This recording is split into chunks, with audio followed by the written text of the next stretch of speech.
Hello, let me take my glasses off and talk directly to you.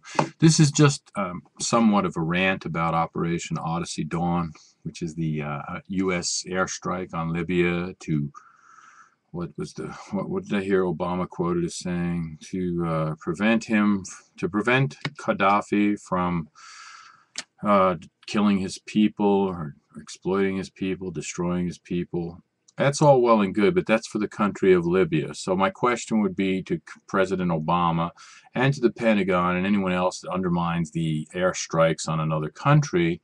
With that same philosophy, why are we not mounting airstrikes on North Korea with Kim Jong-il, who's doing the same thing to his people?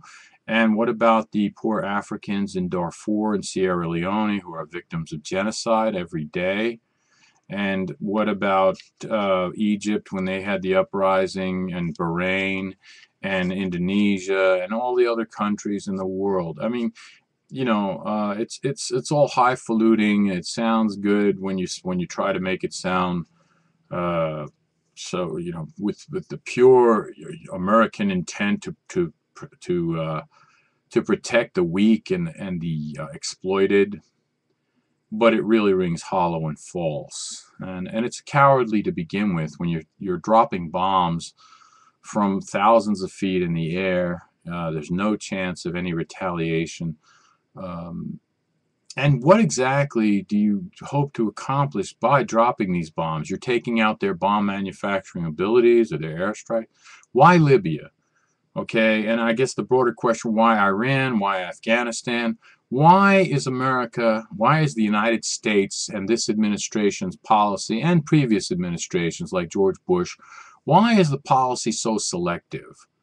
Aren't people all over the world? Are the Libyans more important than the North Koreans? Or is there something we can gain from a relationship with Libya? Something like oil, perhaps? Darfur goes ignored because it's poor black people in Africa, and who cares about them?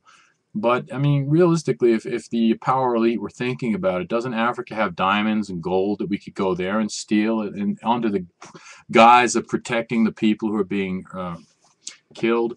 All right, I've gone on pretty long, and I don't expect any attention to be paid to this, but somebody's got to say it. Somebody's got to point out number one, the hypocrisy, the absurdity, the lunacy, of saying, well, we're bombing this country to free the people. We're bombing the country because there's some other agenda. Maybe the Saudi Arabians directed you to do it because they got a gripe with Muammar Gaddafi duck. And the other thing I wanted to say is about this whole bombing thing and like this holier than thou thing. I mean, it costs millions of dollars to be launching these bombs and whatnot, and I don't get it. I don't get why the money can't be spent maybe to help Japan out right now, or in our own country. But I'm a peon. I'm a non-earning, low-life, middle-class member who just wants to have some common sense and some explanation as to what goes on behind these insidiously evil attacks that are masquerading these wolves in sheep clothing. We go there with the best of intentions. It's horseshit. Okay, thank you. I got my rant out, and I hope Americans will wake up, because the rest of the world is pretty savvy to what's going on here.